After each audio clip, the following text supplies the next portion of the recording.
नमस्कार भक्तों, आज हम शीतला अष्टमी यानी बसोड़ा की व्रत कथा सुनेंगे। एक बार शीतला माता ने सोचा कि आज धरती पर जाकर देखते हैं मेरी पूजा कौन कौन करता है, कौन मुझे मानता है।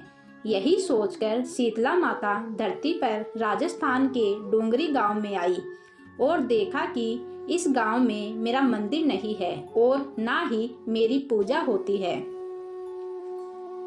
माता शीतला गांव की गलियों में घूम रही थी। तभी एक मकान के ऊपर से किसी ने चावल का उबला पानी नीचे फेंका।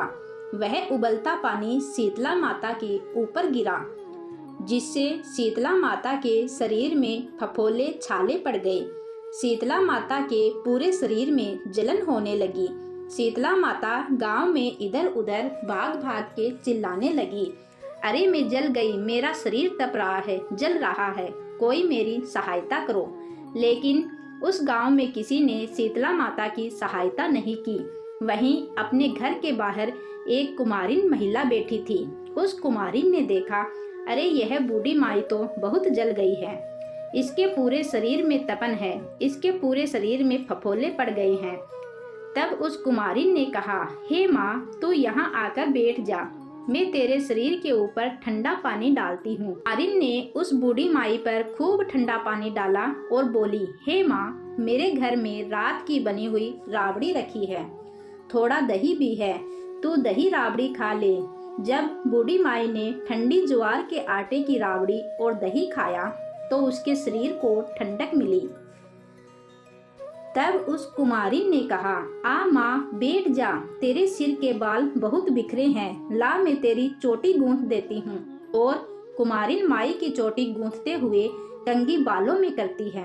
अचानक कुमारिन की नज़र उस बूढ़ी माई के सिर के पीछे पड़ी तो कुमारिन ने देखा एक आंख बालों के अंदर छुपी है।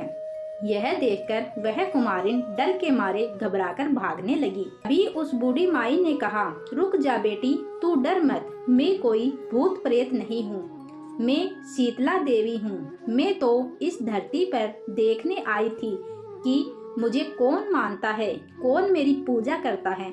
इतना कहकर माता चार भुजा वाली हीरे जवाहरात के आभूषण पहने, स्वर्ण मुकुट धारण किए अपने असली रूप में प्रकट हो गई। माता के दर्शन कर कुमारिन सोचने लगी कि अब मैं गरीब इन माता को कहाँ बैठाऊं। तब माता बोली, हे बेटी, तुम किस सोच में पड़ गई। तब उस कुमारिन ने हाथ जोड़कर आंखों में आंसू बहते हुए कहा, हे माँ, मेरे घर में तो चारों तरफ दरिद्रता बिखरी हुई है, मैं आपको कहाँ बैठाऊं। तब शीतला माता प्रसन्न होकर उस कुमारिन के घर पर खड़े हुए गधे पर बैठकर एक हाथ में झाड़ू, दूसरे हाथ में डलिया लेकर उस कुमारिन के घर की दरिद्रता को झाड़कर डलिया में भरकर फेंक दिया और उस कुमारिन से कहा, हे बेटी, मैं तेरी सच्ची भक्ति से प्रसन्न हूँ, अब तुझे जो भी चाहिए मुझसे वरदान मांग लो।